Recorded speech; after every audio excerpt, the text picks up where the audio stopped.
How are you, bud? I am well, man. I'm loving being one of the OGs of podcasting now. Like everybody and their mama has a podcast now. Everybody. It's kind of crazy, huh? Everybody. Like when Yeah. I see celebrities having them now, I kind of go, what? Like it was so funny because when you and I first started podcasting, we started, by the way, we're already in this. That's Sean Oh, Croxton, by the way. If you guys don't know who Sean is, he used to do this show called the Underground Wellness Podcast.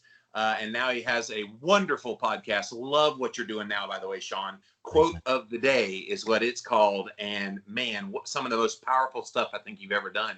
But when you and I first started podcasting, for me, it was 2006 when I did the Living La Vida Low Carb show for the first time. And you came shortly after that. Like you were You doing must. YouTube You were videos. way ahead of me. I mean, in terms of podcasting, I was. It was November of 2009, Okay. but the maybe it was 2008. Maybe it was 2000. It was 2008. But Uh, the YouTube stuff started in 2007. Yeah, crazy. YouTube, I remember your YouTube videos because I was like, wow, this guy is so dynamic and exciting on camera. I'm like, I don't look that good like he does on camera, so I got to kind of stay behind the microphone. Plus, I was still learning my chops. Like when you and I started doing our stuff, iPhone, which I'm recording you on an iPhone 11, iPhone wasn't even invented yet. Isn't that crazy, man? Like we've been in this game. We've been in this game for a long time. Like we are the OGs. We kind of are the pioneers. We were doing this before anybody knew anything about podcasting. I was just talking about this with somebody the other day. Like they're like, I mean, how did you see it? I thought it was a no-brainer. Podcasting like free. Like you can get a message out there for free. YouTube, you can get a message out there for free and not have to pay local access cable or anything like that to get a message out. And I was like, how could this not be a big deal? And I it was. think when the iPhone came, it changed everything because then there's accessibility in everybody's hand. When you and I first started, people had to physically go on a computer. Then they had to pull up what used to be called iTunes. Now it's Apple Podcasts. And they had to like search for it. It was not an easy process. And Mm-hmm. so it's a whole lot easier. You just whip out your phone now and the subscriptions are all right there for you to listen. So I think accessibility has been a big part of that. Uh, Explosion of people now wanting to be in the podcast game. But yeah, it wasn't like you and I were highly intelligent people, other than we just saw, okay, another way to get the message out. Yeah, you know what? Speaking of that, I didn't even know I was on iTunes until you told me. I was interviewing you, and you're like, "Yeah, we're on the iTunes rankings, and sometimes you're like 22, and sometimes I'm 21 or whatever." And I was like, "Really? I'm on iTunes?" Like, I just thought I was on Blog Talk Radio, but I Right. guess they were syndicating it to different platforms. That's how clueless I was. So Right. imagine how everybody else was back then. So Blog Talk Radio was the one a lot of people were using, and it would always come on Blog Talk Radio. Yeah. Hmm. Yo, what's up, y'all? It's Sean Croxton here, and it's just like, it just became your signature. And yeah, a lot of this stuff we didn't know. I avoided those kinds of networky kind of ones because the sound quality sucked, and I wanted to kind of produce it in house. So I had a producer who produces this show for me, and he's been my producer since the very beginning. Everything I've done, I've ended up doing about 8 different podcasts now. I'm down to just doing 2 active ones. Uh, It's a lot of podcasts you had, man. what's that? So that was a lot of podcasts you had. Sheesh. It was not all at the same time. Last year was my peak. I had 5 podcasts over 6 days a week. Man, it's a lot. But I like I love the craft of it. And I've even shifted. It used to just be audio. Now I have a whole studio here. It's all your fault. Like I've upped my game with like, look at that. I got like lights and everything going Check on. you out. Like you inspired me, you and others inspired me to up my professionalism in the game, and to try to do more of these kind of video interviews. I think that's the beauty of what creates the longevity with people like you and me is you don't stay in the same old broken system once it starts to break. And what we saw as a trend in podcasting many years ago and having the little headphone mic when we first started, now we've got really nice mics and now we're using studios and sets. I think it's a lesson for people out there that want to do this. Don't try to mimic Sean Croxton and Jimmy Moore. Be your own person, but then look at the trends and shift with it. Yeah, yeah. That's so important. You got to adapt, and you just got to know that quality counts. Like nobody wants to listen to or watch bad content, so you got to make sure it's good. There's many people out there with podcasts now, but a lot of it is just crap. You want to make a commitment to being good. I remember before I started my Blog Talk Radio show, I had an interview scheduled, but it was weeks away, and I was listening to AM radio, like just listening to talk shows over and over and over again, listening to interviews and trying to become that. And that's what made the show good, because I was modeling success as opposed to just trying to figure it out and do my own thing, which is fine. But you want to make sure you're putting out good stuff, because that's the way people will stay tuned in and they'll share it as well. Like I've never done any advertising for my podcast at all. It's just people like it and they share. Now, Quote of the Day show is doing over 1 million listens per month, which is amazing. It just grows and grows. I am going to brag on you hard now, only because I'm a suck up and you're a good longtime friend, but you are one of the most prepared podcast interviewers I've ever met.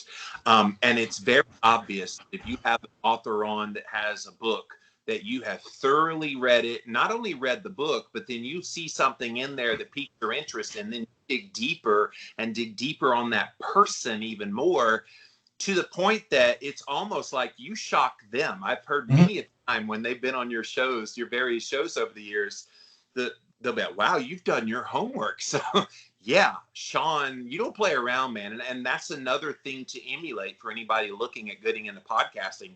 Know your audience, number one, and know who you're talking to. I can't tell you how many times, Sean, I go into other people's podcasts as a guest, and I'm the same way. I try to be entertaining and make it worth watching and listening to. But when I go on, I'm all the time trying to communicate things, but then they go, well, what about this? I'm like, you realize I wrote a book on, like, no, I wrote a book on, no, I had no idea. I'm like, how can you not know? It's just laziness to me. I mean, it's laziness, but at the same time, I'm obsessive. Like it's a problem for me. I would spend 30 hours a week getting prepared for 1 hour of content. But the thing is that 1 hour of content was incredible. Like people will be like, man, you're the best interview I've ever heard before, like on TV or whatever, like you're the best I've ever heard before.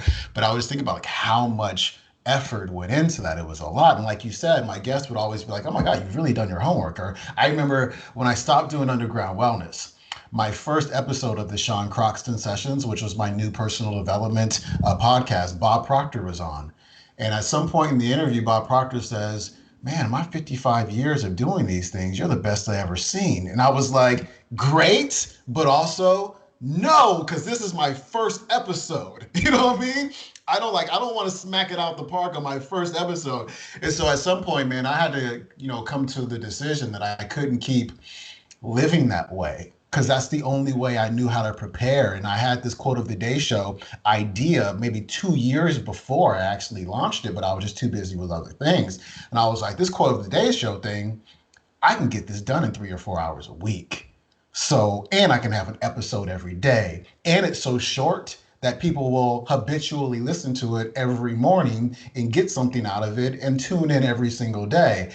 And that has changed my life so significantly, because it's allowed me the time to really study the stuff I want to study instead of always reading somebody's book for a show. Yeah, I shifted over the years as well. I used to be very meticulous, just like you, not quite 30 hours for one hour interview, but I would put in some effort because I was still learning. At least you had kind of an establishment of knowledge in the health and wellness space that I only had experiential knowledge, and then the minimal people that I had interviewed early on. Now I literally say, okay, let's just go have a chat. And and you still have those guests that go, I want to have every question you're going to ask me. I'm like, heck if I know. Like, I didn't Right. even prepare you today. I'm like, I know Sean well enough. We're just going to have a conversation here, and it's going to be badass by the time we're done. I promise you. And so I think the longer you're in the space, the more it just becomes a reflex that you don't have to put in near that effort. And I love that you've backed it off. And again, the new concept was wonderful. And you said something that was a concept 2 or 3-ish years before it became a reality. Like, people don't realize I didn't just purposely one day just wake up and say, I'm going to write Keto Clarity. No, Hmm. it took like years of like thinking about it. Like right now, I have 10 books in my head I want to write. Now, how many of those 10 will actually come out? Two, three.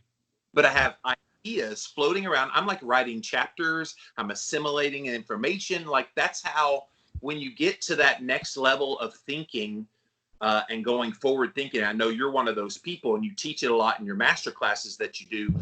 Um, you just constantly are thinking of those ideas that could become something. And it's like, there's nothing worse than people that are stuck in where they are now and like it because it's comfortable, but they never progress in their career. Yeah, yeah, that's so true. And I think people have a hard time putting their ideas into action. Les Brown, or it might have been Norman Vincent Peale, he says, if you want to find the best ideas, you go to the cemetery because they die with you, you know? And I think I've been pretty good I'm full of ideas. I got a cell phone notes full of ideas, but I know that I can only do one at a time. Right. And if I try to do more than that, if I try to scatter my energy, nothing's ever going to get done. So I think people have to get better at making that decision. Also, I think people have to be willing to walk away from something when it's done. And for me with Underground Wellness, I was just 7 years deep. I was just done. It wasn't doing it for me anymore. I wasn't like excited to interview somebody. I wasn't excited to read a book anymore. It just kind of lost its flavor.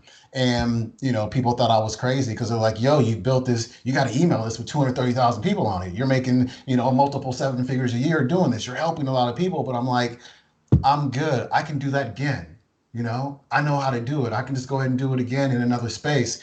And so I think a lot of people are, doing stuff because they feel like they have to do it. And they're doing stuff because it pays the bills. They're not afraid to do something new. Go do you. Just do you. It's what's going to make you happy in life. Can I tell you something that I abhor to the hilt?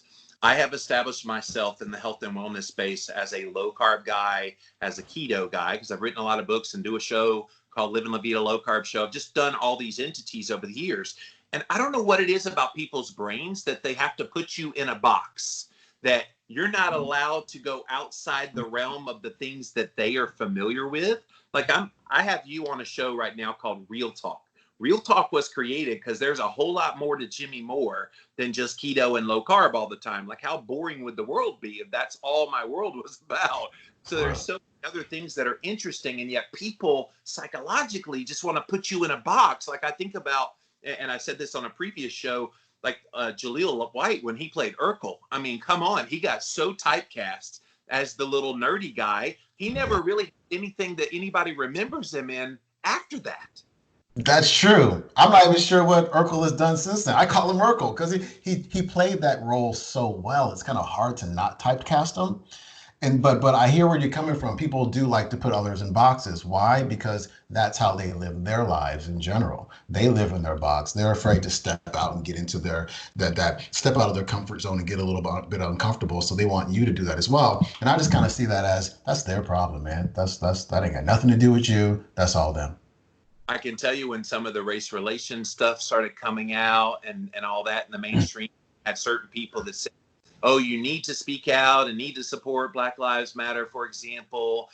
And then others, were staying silent and everything. And people are like, oh, don't you dare talk about Black Lives Matter. And I'm going, screw you. Like, this is my life. I am who I am. I have thoughts about this, and have those conversations. Like, since when is having an opinion that goes outside of what you're supposed to be talking about a bad thing? I think conversations like what we're having here today, it's always a good thing to have that openness. Hmm. Yeah, people they do the Laura Ingraham, shut up and dribble. So LeBron James, right? They say to you, shut up and talk keto, shut up and talk low carb, but that's not all of who you are. And I kind of went through an interesting period with this because when George Floyd was kneeled on to death on camera, I was very disappointed in some people, because I had seen them post about COVID, COVID, COVID, COVID, COVID, COVID, COVID, COVID, COVID, COVID, COVID, COVID, COVID every single day. But a black man gets murdered in the street and there's silence. And I had to like check myself because I'm not in control of how people express themselves? Was it disappointing to me that people who are my friends couldn't say anything about it? Yes, but that's their choice. Um, it still burns a little bit, where it's like, damn, y'all couldn't speak up at all. You couldn't say anything about this. Part of me says, well, maybe they just didn't know what to say because, I had one of my really good friends. I reached out to him. I was like, yo, like you're one of my best friends, and you got a lot of people following you on social media, and you haven't said anything about this. And as one of your best friends, that kind of hurts. And he kept it real with me. He says, yo, man, I just don't know what to say. And he ended up posting something and it was perfect and he got so much love because of it. But again, disappointing to see so much posting about the injustice of COVID, but nothing about the injustice of a black man dying in the street. Absolutely. Are you referring to the health and wellness community I'm talking specifically? about the health and wellness community specifically. Yeah, Yeah. on this one. It was a And bummer. thing too, Sean, that there was a lot of this, and I definitely want to hear your thoughts on this because I know you have some. Um, when the COVID thing hit, it was almost like a smugness that came across of, well, I'm not worried about getting this because my immune system is strong. I eat carnivore, I eat whatever. My blood sugar's under control, insulin, inflammation, especially as we started getting studies coming out looking at the metabolic pathways that, when they're more compromised and comorbidities and blah, blah, blah, that you're more susceptible to it than if you're healthy in general. And yeah, it seemed to come across as arrogant. It was very arrogant. We have to, because you and I go way back, we have to understand that we have a responsibility in this. And I saw so much stuff about I'm healthy, like you just said, I'm healthy. I don't have to worry about, I don't have to wear a mask. I'm not going to get it and da da da da da. But people see you as an expert and they see you as a leader. And they're going to assume that just because they eat keto or whatever as well, that they're healthy too. And now they're going, well, I follow this and I'm healthy. Da, da, da. It's like, you may not be as healthy as you think you are just because you eat a certain way. And I was very just disappointed in seeing this because now we have millions of people running around saying, well, I'm healthy, I don't got to worry about it. But maybe you should worry about it. Maybe, not even maybe, you should worry about it. Like, people are really getting sick here. Yes, I know the mortality rate isn't like sky high or anything, but let's look out for other people and let's use our common sense and let's not be like uppity and snooty about this. I'm healthy and you're not. There's a lot of that going on in the health space. It's annoying. It kind of reminds me of like back in 2011, I wrote this blog post called This Is Silly. And it kind of launched the whole jerf, just eat real food thing. And it was like, this is silly. Like, you got vegans begging on paleo people. You got these people like, it's like battle rap online. Like, this is really silly. And, I just think about my mom. If she wanted to go online one day and look for holistic health solutions, this is the shit she would find. This silliness, this Bill Gates with devil horn stuff, and 5G causes the coronavirus and all this stuff. Like, it's borderline embarrassing. And as you and I were kind of created this thing to a certain extent. We're influential in the building of this, and we had a vision of what it was going to be. But to me, this ain't it. It's not even close to it. It's weird. It's selfish. It's self-aggrandizing. Again, it's a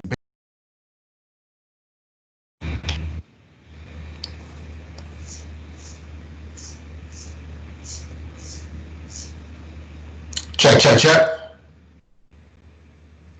There's like an airy sound. Oh, now it went away. Okay. Okay. So yeah, all of that's true. I think the other thing is the founding fathers would come to 2020 and go, this was not what we meant by the First Amendment. So Seriously, seriously, it's not. It's not. I mean, we all have a right to say whatever we want to say, but I also think it's important to think before you say it. You know. and unfortunately, I think people have become empowered by having the microphone and because they have a cell phone that can record video. Oh, well, my voice matters. Can I newsflash everybody out there? Your voice does not matter as much as you think it does. Like, one thing you and I have tried to do throughout our work is you keep a humble spirit. You never try to get arrogant about the knowledge you have. You have mad knowledge about nutrition and health. I always loved it when you went off the beaten path of specifically food things and got into some of the mechanistic things behind the scenes. That was what made Underground Wellness. And still, guys, go look up the old episodes. They're still very relevant to this day. But yeah, a little more humility would go a very long way. Absolutely. I think our influencers these days are addicted to likes. They're addicted to comments. They're addicted to follows and such. And it's like, let me say the most outlandish stuff so you'll pay attention to me. And I think we need to stop that. I posted something because this had been brewing in me for a pretty good couple of months, and I went Let it all out. I went on social media one day. I think it was on Instagram, and my buddy Mike, who I love to death, he posted this thing about Nancy Pelosi, and Nancy Pelosi had a brain fart that day. And I guess the week before, she was talking about her ice cream diet. And it's like, this is what happens when you're on an ice cream diet. Da, da, da, da, da. And it's like, come on, like, she's 80 something years old, dude. She's gonna have a brain fart. I have brain farts myself. You do too. And it's just like, it was just trying to get attention. And I immediately was just like, okay, pull out my notes. And I just got to write how I feel about our health influencers right now. Like, we need to stop this silliness. This is like making fun of people and all that, just putting stuff out to get a rise out of people. I think we need to just get back to the information, man. Man, and the internet culture, like, this is a political election year, so it certainly doesn't help. But then COVID and the race relations stuff, but just the culture of the online world with all Instagram, Facebook, Snapchat, all the everything, and YouTube videos. I used to get some of the ugliest comments in YouTube, and I'm thinking, oh Lord, if this ever gets worse. And then it got worse. And it's so much worse than when you were making videos about Oprah Winfrey back in 2008, 2007. And I'm just like, we've opened Pandora's box. How do you reel that back in to make people be more civil now? Well, the interesting about that is when I posted that Oprah video, when I posted the Dr. Oz video, you know what I did shortly thereafter? Deleted it. I deleted it. I Yeah. took it down. Like, I just needed to vent, get something out. People saw it.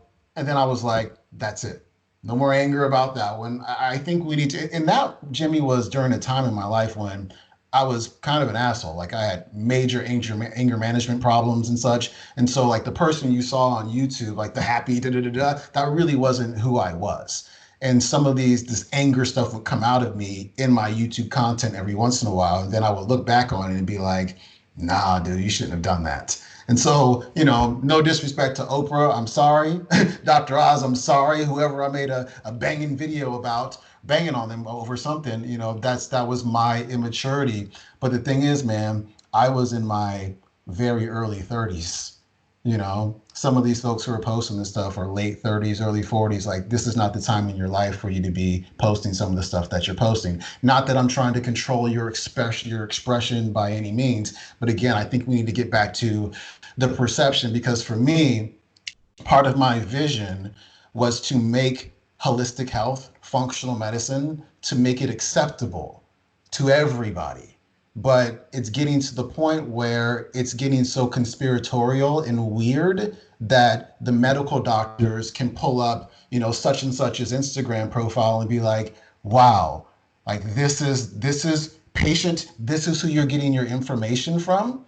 This Bill Gates, forced vaccination, all this stuff, whether they were true to it or not, it's this is not right. We need to clean this stuff up a little bit and make it more presentable, and maybe think about the public relations side of this, because I don't think we are. We got to look at the long-term agenda of this holistic health movement. And right now we're at a point where we are literally turning back the clock and taking ourselves back to 2009.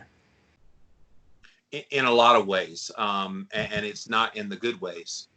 No. I want to bring up a time I was on the Underground Wellness podcast. I want to see if you remember this. I challenged you to ask me something I'd never been asked before. Yeah. I got the wheels turning in your head. I challenged you to ask me something I'd never been asked before. Do you remember what you asked? I think I asked you if you're racist. You did ask me if I was a racist. I quote you, by the way.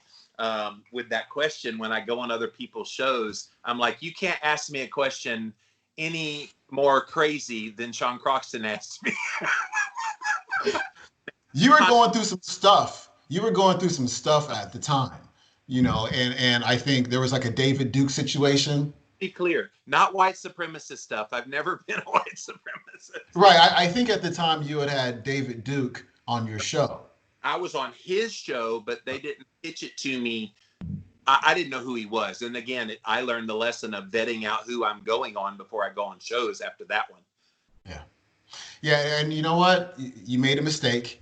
I know you. I've known you for a really long time. We spent like one-on-one time together. I know Jimmy Moore is not racist, but I know that the vitriol online was Jimmy Moore is racist. I can't believe you associate with him and such and such. And I wanted to give you an opportunity to be able to be on a black person's show and just say, I'm not racist, because I don't think you were ever racist. You just made a mistake and it's okay. I think what we do in our society is we just jump to conclusions. We really love to kick people off of the pedestals. And I was reading a really good book called The Science of Storytelling. And one thing that makes human beings feel pleasure is seeing people kicked off their pedestal.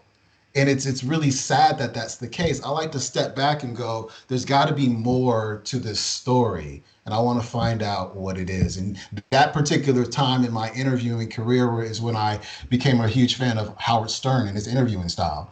And I was like, I want to do something different. And you gave me the perfect opportunity to try something different. And it literally changed my whole interviewing career from there. I remember at the beginning, you're like, we're going to go on the air. I'm going to do something totally different. I was your guinea pig. I'm glad I was your guinea pig, by the way, because I think you pulled it off well, and you did give me the opportunity to respond. Yeah, I was being threatened to not be allowed to speak at a conference. There was all kind of stuff going on with this controversy. But yeah, lesson learned. You learn from all those things and you move on from them. Like in the end, I'm still here in 2020. What was that, like 8 years ago, 7 years ago, whatever it was. So it is what it is. But let me stay on racism for a moment, because there is this notion that there's kind of this systemic racism out there that, America doesn't afford the black person near the opportunities that it affords the white person. I mean, any thoughts on that? Like, I know that's kind of the point out there. I think that's true. I mean, I think there is some systematic racism, or there is systematic racism. If you look at the prison population, if you look at the way in which schools are funded, paid for by property taxes. And so you're going to get a huge disparity in education in those situations. But, for me, Jimmy, I understand that there is a systemic conversation that's going on. But I think what's missing, I was talking to a friend about this the other day, I think there's a lot of like, the system's against me and the system is against you. But at the same time, I feel like if I was raised, Jimmy, and constantly being told that white people have it so much easier than me, constantly being told that the system is rigged against you over and over and over and over and over again, taught that white people in this lap of life have a half a lap head start on me, I think that will like hurt my self-esteem a little bit. I think it's true, but at the same time, hearing it over and over and over again, I think it needs to be offset. I think our leaders in the black community are focused on what's wrong, but they're not trying to instill more self-esteem into me and my people, right? I've been afforded many opportunities in my life. I went to private school. You know what I mean? My parents were really good parents. They encouraged me to do things. I know that everybody didn't get that. I think if you just raise people's self-esteem and show them who you are, that you can do anything that you want to do. Maybe as a black person, you're going to have to as a black person, you're going to have to work harder than everybody else. But you know what, Jimmy? That's what makes it feel so good. I love Jimmy. I live in $1 million house. I love the fact that I built this in a system that is skewed against me. I think I'm fairly intelligent. You know what I'm saying? I think I've built something, and I really, really, really wish that there was more leaders. Number one, I'm not sure who the black leaders are these days. It's more of like a name, like Black Lives Matter, which is great, but I'm not sure who the head of that is, who's the mouthpiece for that. It just kind of seems a little bit vague to me. I wish we can go back to like the time of the 60s where we actually had like a Malcolm, or we had a Martin Luther King, right? Or we had like Bobby Seale, and we had these like Black Panthers who were speaking out and we knew who they were. And the Black Panthers were all about like uplifting Black people. You know, yes, they had an interesting thing with the guns and all that stuff. I get it, but they're about uplifting people. I need more upliftment instead of constantly telling me how the system's rigged against me. True, but I just give me some of the other stuff, man. I need some of the other stuff. I suppose the person that epitomizes that role that you're looking for the most, he plays for your favorite team in the NBA, the Lakers, is LeBron. Like Yeah. LeBron, the one out there really kind of leading the charge, and he has been. I remember after the Trayvon Martin murder, he had a shirt on that said "I can't breathe," and like all these things that he's tried to be a face of it. Of course, Colin Kaepernick in the NFL got a lot of belly aching from the traditionalists out there. But now look at him. I mean, he's now been hired by Disney to do some stuff. So I mean, there are people, I suppose, but nobody like a Martin Luther King, like a Malcolm X, like the Black Panthers, like you were mentioning, outside the sports realm. Yeah, Marcus Garvey was one in the early 1900s who was, Marcus Garvey learned a lot from the New Thought movement. He was really into personal development, and he wanted to, actually not just wanted to, he was teaching Black people how to develop the faculties and their greatness within, and was teaching them about entrepreneurship. Because, hey, the system's messed up, especially as an employee, but why don't we start our own businesses? You know, but we're raised to fear that. We're raised to get a 9 to 5 and get that security and to not take risks. I think our community needs to be a community of entrepreneurs, just to own our own stuff and do our own thing. I think that's the way out. Again, finding out your greatness within, because everybody has it. It's just covered up with layer upon layer upon layer of people telling you what you can't do and what the system's set up to keep you from getting. And again, I just feel like I'm very happy that I did learn that as a kid, but I also got the other half of like, you're awesome. You know, you can do whatever you want to do. And that reinforcement at home is so important. Like I can even tell you, I came from a broken home, and then I came from an abusive father, and it kind of set me back. Like I could have been successful long before I got successful had I not been dealing with the crap that I had to deal with all through my 20s, trying to figure out what just happened in my teenage years when I got the crap beat out of me every day. And so we all have challenges, but you're right. When you overcome them and you get that reinforcement at home. Um, but I'm thinking even from the Black community standpoint, Black Wall Street was a lot of people that were making something of themselves. And then that's a salient reminder. Look what they did to them. So maybe that's a hesitation of trying to pursue something only to have it maybe taken away at a later date. Yeah, and I don't think that's a that did happen. I'm not sure if that would ever happen again. Um, you know, I think Black entrepreneurship is where it's at, man. I think we need to do more of that. But it takes a lot of courage to do something like that. It takes a lot of self-esteem to do something like that, because being an entrepreneur is uncomfortable. There's a lot of failure and a lot of obstacles involved. And if you don't have self-esteem, if you don't feel like you have the ability to do it and handle those obstacles that come up, you just, you start and then you stop, and you start and then you stop. Like, I think one thing that I want to do before my days are over, and maybe sooner than later, is like start up a YouTube channel and start encouraging my people to take control of your own stuff. Get out of the system and create your own thing, and so it can be yours. And you can hire whatever employees you want to hire. You can pay them whatever you want to pay them, instead of worrying about what somebody else gives to you. How about we be the givers? You know what I'm saying? I love your enthusiasm about this subject now, because I remember having a phone call with you 10, 11, 12 years ago. I was standing in my backyard back there, and you're like, yo, Jimmy, I need to figure out how to do this monetary thing and monetizing my podcast. I'm trying to make something. I'm trying to make a difference in the world. And I remember just having this conversation with someone who had the heart, had the spirit, wanted to put in the effort, any effort to make it happen. And to see what you did with all the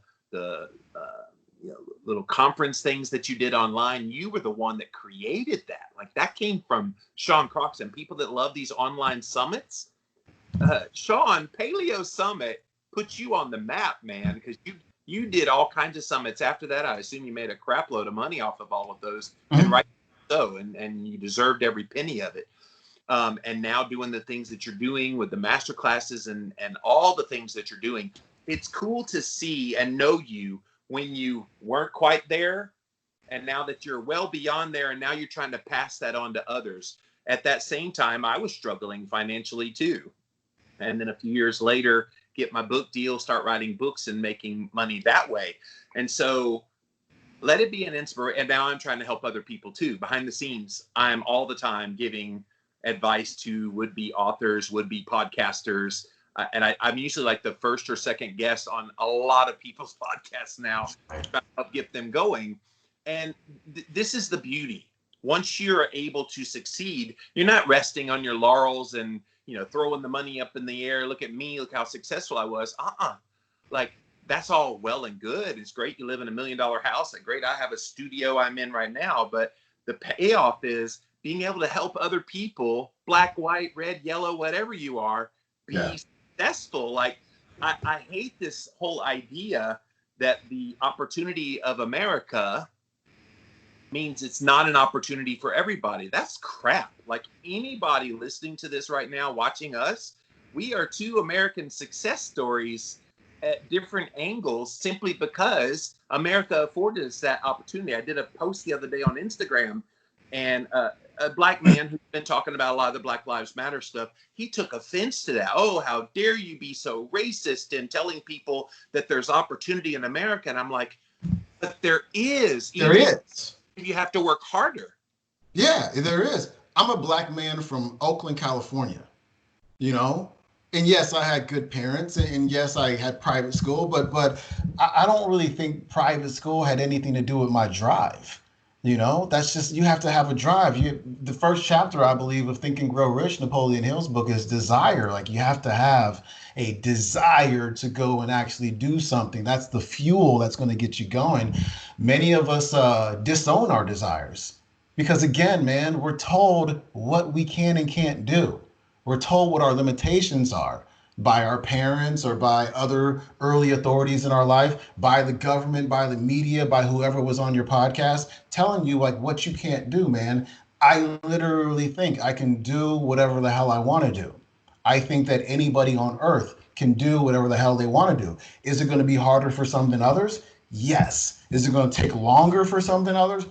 Yes. But all you've got is time. You got time, man. Just go. You know, I was showing my students the other day about what success really looks like. It looks like a hockey stick graph. You're just kind of like chugging along and you're doing this stuff and you're like, this isn't working, this isn't working, this isn't working. But you just kind of keep chugging along. And usually right before that hockey stick happens, before you get that spike, most people will quit. And they were so close, man. They were literally 3 feet from gold, but they quit. But you just got to hang in there, man. And at some point, it just takes off. But you got to put in the work. You have to understand, Jimmy, it's not going to be easy. It's going to be hard. I tell my students, as I was flipping through this book about Steph Curry in Amazon Books about a year ago or two ago. And, you know, I just wanted to know about Steph Curry's mindset. Like, how does he think? And the guy who was writing the book, he says, Steph Curry makes difficult normal. And I was like, that's what I'm talking about. You have to get to the point where you go, okay, this is not going to be easy. Difficult is okay. I'm going to make difficult normal. Steph Curry says, I'm going to shoot 30-foot jump shots. The shot that the coach says I shouldn't take, the shot that if I take in a game, maybe my coach is going to sit me on the bench because it's a low percentage shot. He perfected a difficult shot. We have to do more of that. Don't think it's impossible. Think it's difficult. That's it. Yeah, I love Steph's pregame routine where he goes around the circle and backs up to the 30-foot, but then he goes in the tunnel and shoots it from there until he makes it. And I'm going, wow, like that, there's such a lesson in that in and of itself of persistence. Even when you become the best in the world, he still does that routine. Mm-hmm. Yeah, he still works at it every day. It's always going to be work, man. You can't rest on your laurels. If Steph Curry rested on his laurels and was like, you know what, I'm not going to practice anymore, he wouldn't be Steph Curry anymore. And he had to overcome height. Like everybody's like coming out of Davidson, oh, he's way too short to be a elite level in the NBA. He'll never turn into anything. They forget about Spud Webb and they forget about some of the other shorties that did very well. Even like Isaiah Thomas from the 80s and 90s was short and he did okay as well. So yeah, don't tell people like that they can't, because they're going to prove you wrong every time. Absolutely. Totally agree. I'll give you an example of when I almost quit all of my work. So it was 2009, the 2008 crash of the stock market. The economy was kind of down. I didn't make any money for about 9 months in a row, like nothing. And meanwhile, the bill's coming in. I'm scraping. I'm cutting off cable. I'm cutting off everything, just trying to survive. And at one point, it was like, I may have to go back out in the real world and get a real job again. But I said, no, this is my dream. I'm doing what I know I'm supposed to do. And I hung in there, and it got down where all I was eating was eggs, cheapest of cheap, healthy food that I could find. And I hung in there, and no lie, 2 years later, I get a call. You want to write books for us? And it was a major publisher. And I'm going, yeah. So, but it was like that was a tough little time there that I honestly contemplated giving up living La Vida low carb and everything about what would become my success, the hockey stick going straight up in the air. I would have missed all of that had I given up at the very moment that it seemed bleakest. I did something similar. You probably know I shut down my YouTube channel. I couldn't deal with the haters and such. It was a bad move. And anyway, in my classes, I teach something called the law of rhythm. The law of rhythm says tide goes out, tide comes in. Sun goes up, sun goes down. Like everything has a rhythm in it, including life. You're going to have your ups, man. You're going to have your downs. But the cool thing about the downs is that the downs are always followed by an up. Steve Harvey said on my show one time, he says, you know, every bad day you ever had in your life. He said, no, you don't survive 100% of your bad days, right? You have. You survived every single one of them. And I've had my down times and I've had my up times, but you know what? I'm on an up time right now. But you know what? I know a down time's coming. I know it's coming. I know it's maybe right around the corner. Maybe it's next year. I don't know, but Jimmy, it's coming. I talk about Elon Musk sometimes in my class. I say, you know what? About a year ago, we were all like, "Oh my God, what's going on with Elon Musk? Like, he's sending out weird tweets. He's getting high on Joe Rogan's show. Like, what's going on? I think he got kicked off his board or something like that. We're like, oh my God, it's the end of Elon Musk." And I sat there and I was like, nah. Next year, we're gonna be like, wow, did you see what Elon Musk did? Because that's just the rhythm of life. That's how it is. And sometimes we can get on a downswing of that rhythm and we think it's over and we think we should quit, but that's just part of life. If life was always on an up, we wouldn't learn anything. There would be no self-discovery. And I think that's the purpose of life, is self-discovery. And those down times are really our best times because we really learn something about ourselves. You get to ask the question, who am I? Who am I? And you get to find out who you are. And we were talking about humility earlier. There's nothing more humble than when you're at your lowest of low. And quite honestly, 2020 has been that for me. I've experienced great highs the past few years, and this has pretty much been a sucky year for me. On top of COVID and all the other, I have no sponsors really like coming in because they're all scared with coronavirus to spend money. I'm going through a divorce. I mean, there's just so many things like all coming in at the same time. And people just think, okay, the way I feel right now is the way I'm always going to feel. And reminding yourself you're this low so that when you get up there, you know how good it feels to be back up there again. And oh, by the way, I will be back up there again. Just give me some time. Yeah, man. I'm sorry you're going through some stuff. Yeah, really sorry to hear that. But you'll be right back up, man. I can tell you that. Yeah, I'm actually excited. That's the weird part. When you're in kind of the lowest of low, and you look up, and all there is up. There is no more down. I guess there could be more down if I was sick or whatever. That would be more down. But I'm pretty darn down right now. But when you look up, you're like bright sky, lots of opportunity ahead. So that's what's kind of keeping me motivated. Still doing interviews and still doing all the work that I'm doing, Mhm. knowing that this won't last forever. Yeah. When I was, I tell another story about when I was on antidepressant drug for a year, and the reason what I actually really enjoyed being on it. I ain't gonna lie. Like I was happy all of the time. But the reason I got off it, Jimmy, was because I was happy all the time. You know, it's like I needed to, I stopped appreciating it and I kind of longed for, I want to feel sad.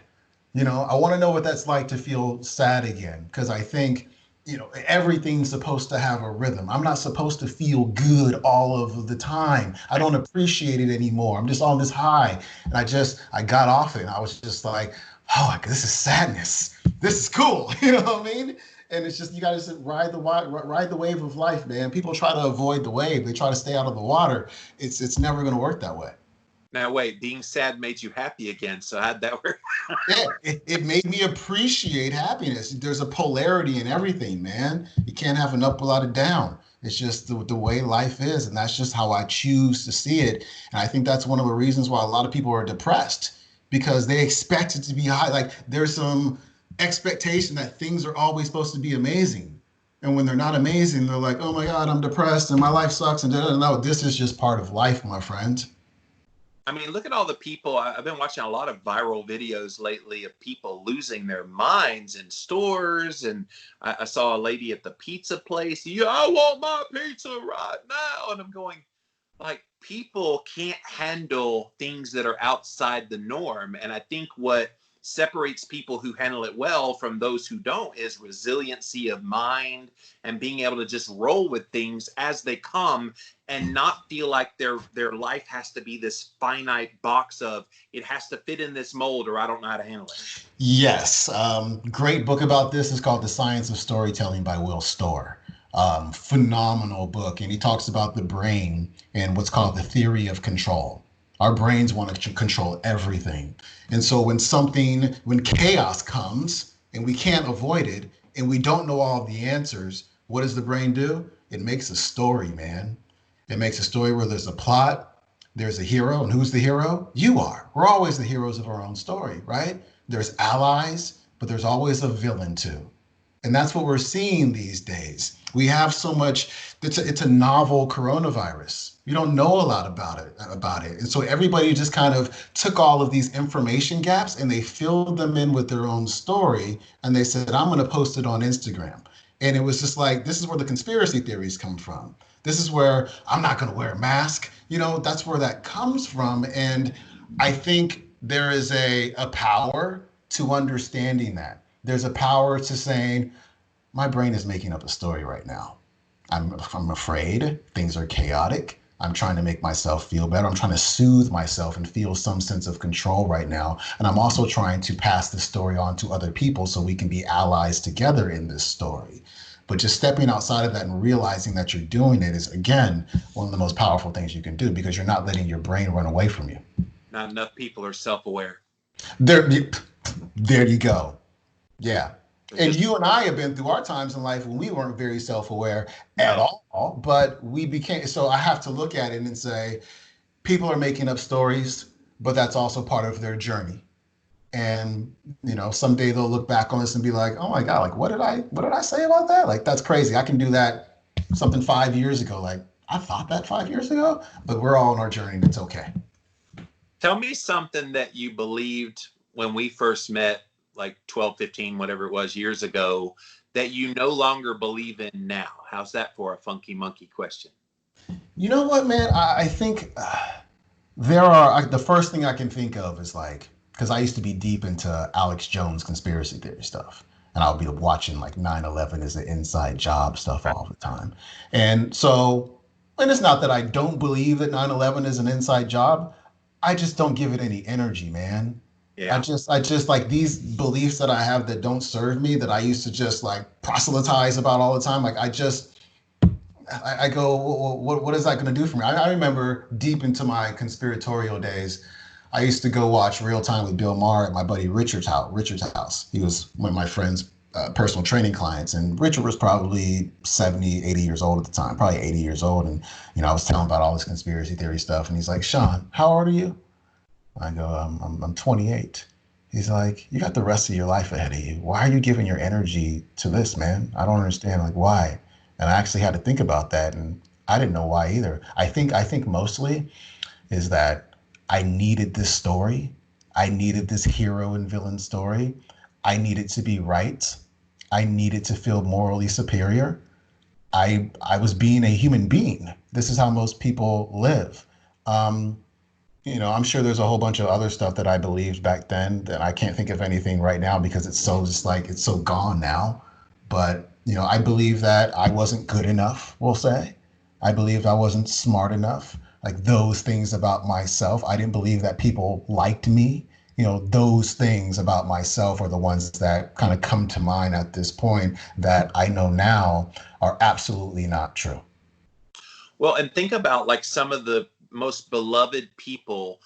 I'm thinking specifically of Robin Williams, for example, and others that are on screen, seemingly everything put together. Even Jim Carrey had that charisma, but then behind the scenes, there were things going on in their head. I think about yourself and what you're saying there, that you had things going on, and then you were putting your energies into all these things, and then you realize, oh my gosh, what am I doing? Like, look what Jim Carrey's doing now, for example. He's doing art. Like, he's one of the greatest actors on screen, and he's doing art now because it wasn't jazzing him quite like it used to. Hmm. And then, unfortunately, with Robin Williams, he let it succumb him to kill himself. And so we have to go through those times in our lives where we have to figure out, what do we want to be? And I love kind of doing that for my own self, seeing you do it. I mean, that's just a part of life too. If you wake up in the morning and you do ABC 1, 2, 3, sleep ABC 1, 2, 3 every day, you're gonna die wishing you'd done something more. So I love that's what you're doing in your work now, is getting people to do more. Not Jimmy Moore doing more, but you do more, MORE. Yeah. Um, and that's like, it's everything in life. It's not, it's doing more, but it's also, as you said, being more. Right. Choosing to be some like, I am blank. You get to fill in the blank as to Right. who you're going to be and how you're going to be. And it's that being, and that being, I call it the being box. There's your being box, and what's inside of that box is your beliefs, right? So you got to look at your beliefs about yourself and untangle those things and like, re-examine them and be like, is this true? Is this true? Is money really bad? Right? Am I only capable of this? Is this limitation that somebody said to me, is this really true? And you go, it's not. It's just stuff I believed at a time when I really didn't have a choice in the matter. I was just trying to learn how to survive in this world, and I was being taught by other people. But now I'm an adult, and I can look back and I can call BS on a lot of that stuff and move on, right? So when you change your beliefs, you start to become somebody new. And as you start to become somebody new, you start to do different things. And as you do different things, you start to have different things. You start to have more because you get, Jimmy, who you are. If somebody wins a lottery, they win $1 billion. 70% of those people, 5 years, it's gone because they got more money than who they were. Mm-hmm. There were some beliefs there that they're like, money's back, got to get rid of it. I only deserve so much. I got to get rid of it. I got to take care of everybody. Got to get rid of it. And that's my thing. Like, who are you being right now?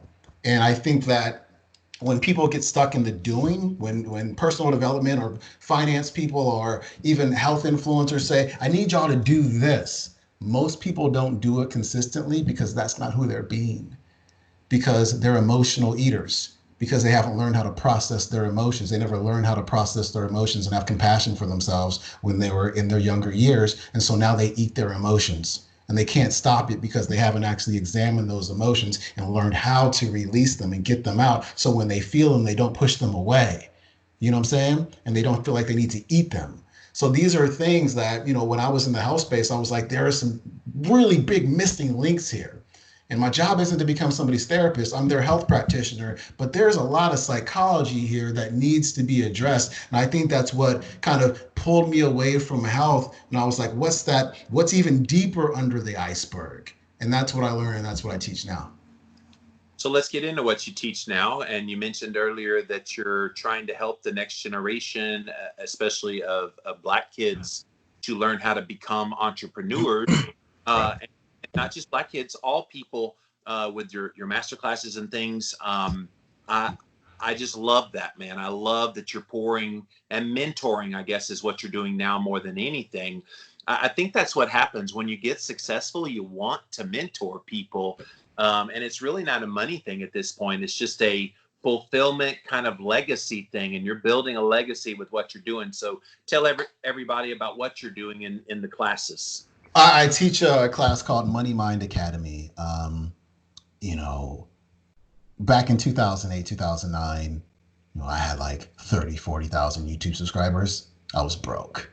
I wasn't making any money. I had and there was no excuse for this. I was like, man, I got all these people and I'm afraid to make money. And I had some big light bulb moments back then.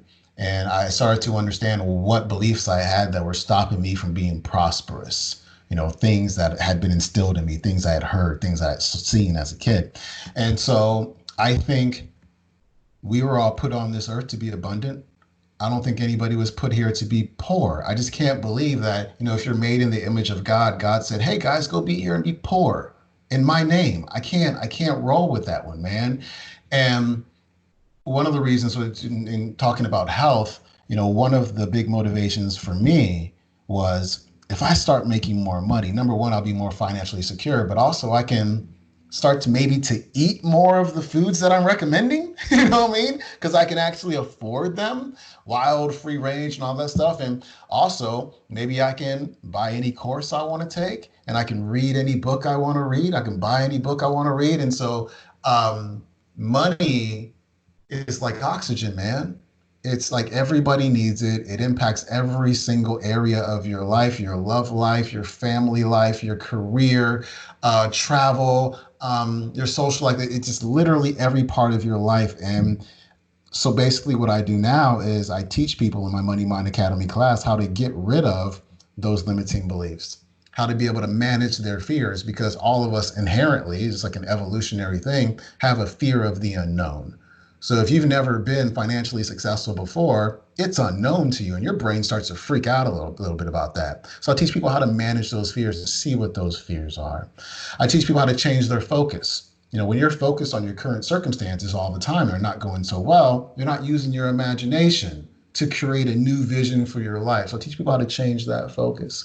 But I think there's a lot of other stuff in there too. But I think one of the most important parts is that, as Jim Rohn said, you're the average of the five people you spend the most time with. And when you are trying to become successful and you're hanging out with a bunch of broke people who are doing nothing, they have a way of pulling you back in.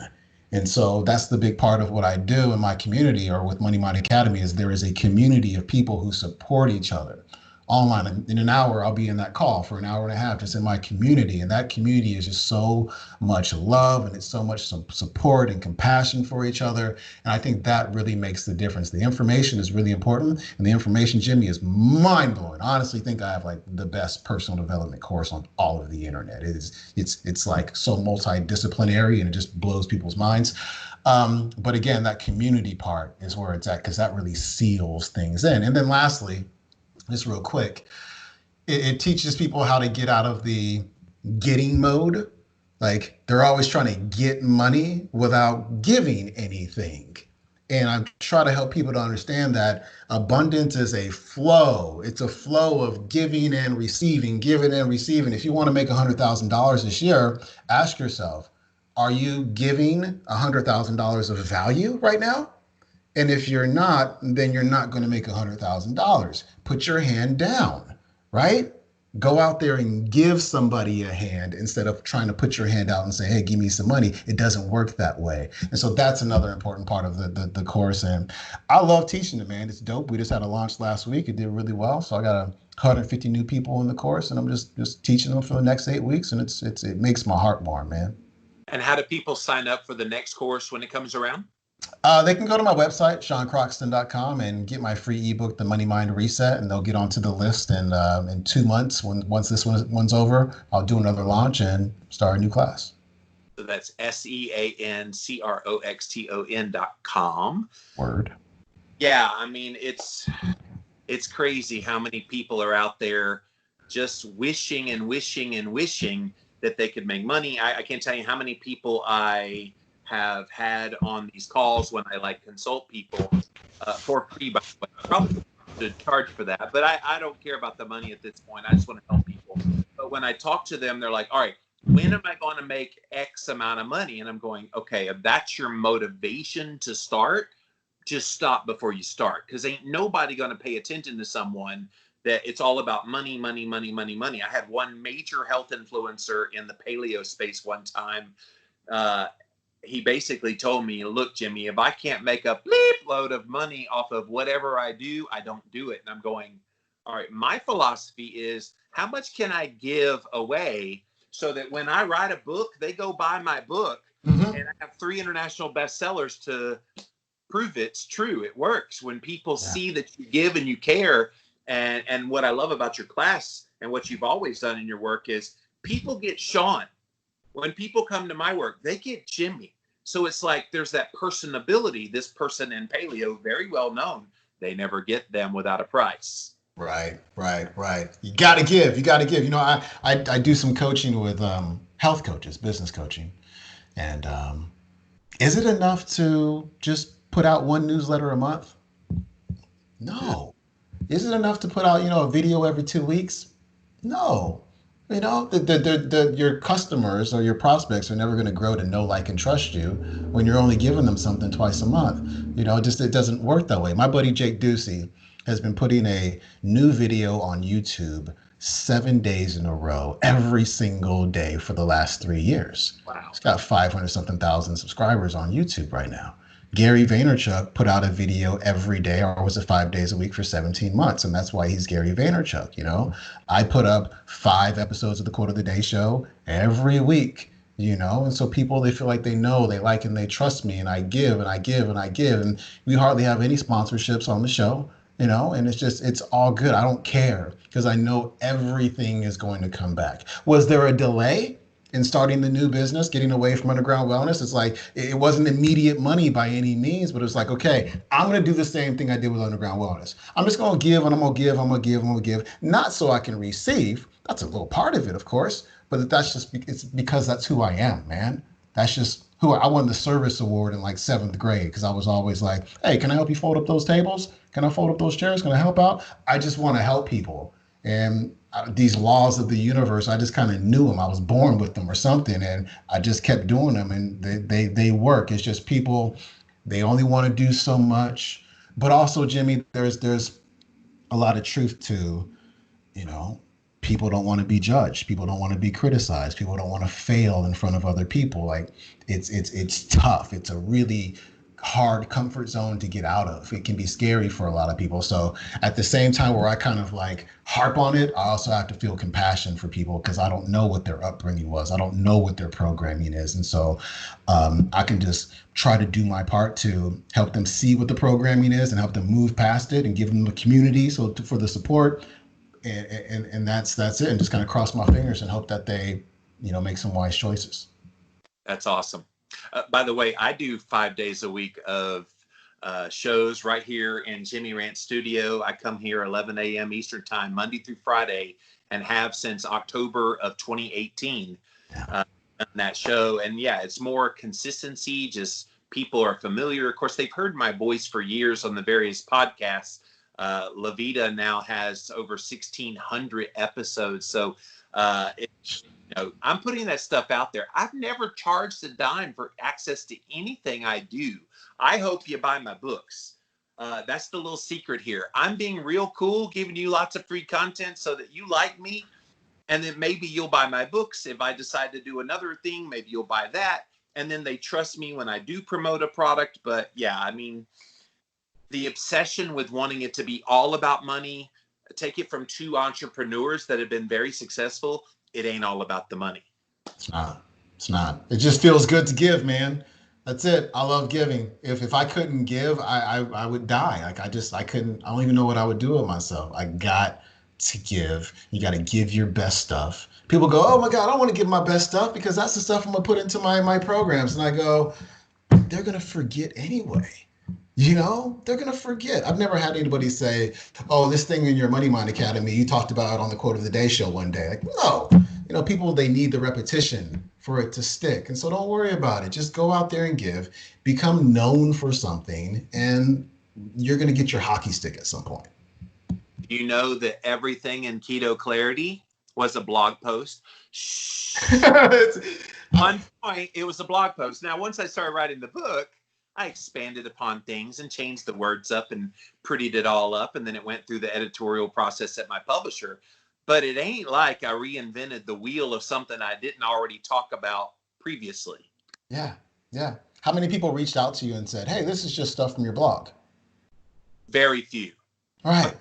A couple said, or what's funny now is you go on Amazon and you look at the reviews in 2020 and they'll be like, wow, this is so old. I'm like, yeah, I wrote it in 2013. So it is a little old, but you wouldn't have known about it had I not been the originator of the information.